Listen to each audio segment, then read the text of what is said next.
Hello there, and you are watching Why It's Expensive, the show where I come right here and pick a piece of gear I wish I owned but cannot afford to and figure out why it costs so bloody much. And this week, you bet this lens costs so bloody much. This is Canon's 11-24 F4L zoom lens. It is a $3,000 ultra-wide angle zoom lens. And meanwhile here I was thinking that the new 16-35 was unaffordably expensive. This is cheap compared to this. This lens is massive. It weighs over a kilogram and its front element is just straight up intimidating. So why is it expensive? Well, for this lens it's actually pretty straightforward. One, it's freaking wide, and two, it's got pretty good optics. As of now, this is the widest rectilinear full-frame lens in existence. Now rectilinear means not fisheye. I think there was one fisheye lens somewhere back here.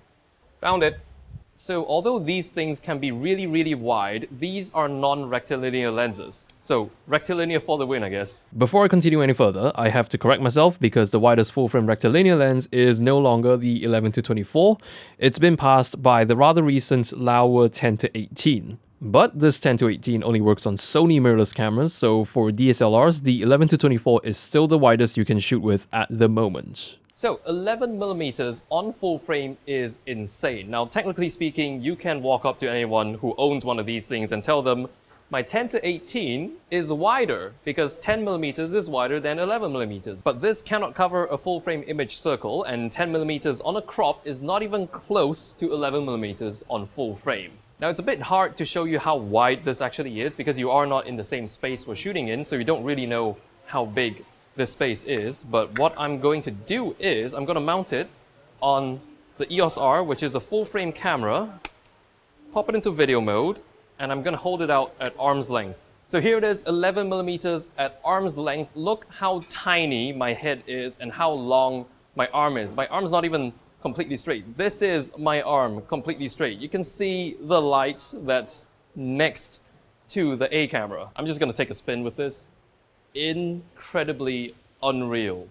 Now, optically speaking, the image quality of this lens is actually very impressive due to how extreme of a focal length it is. Throughout the entirely wide frame, the details are rendered very nice and sharp, and when you look at the corners, although they are noticeably softer, they are actually not that bad. I would call this very much acceptable for an ultra-wide-angle lens. Now, usually the 16-35 is the go-to ultra-wide-angle zoom lens for full-frame shooters. But after you shoot with this lens at 11mm, 16mm doesn't even feel like a wide angle anymore. So here's what a 16mm frame looks like, and here is 11mm. It just really comes to show that at short focal lengths, every millimeter counts. So yeah, basically this week we have a lens that's very expensive because it's really wide. But just by looking at this, how big, bulgy and heavy it is, it doesn't look like Canon had a very easy time making this lens. If you're interested in trying out what is for now the world's widest ultra-wide-angle zoom lens, there is one right here at Lens Library. Absolutely anyone is welcome to just swing by, walk in, pick it up and have a go at it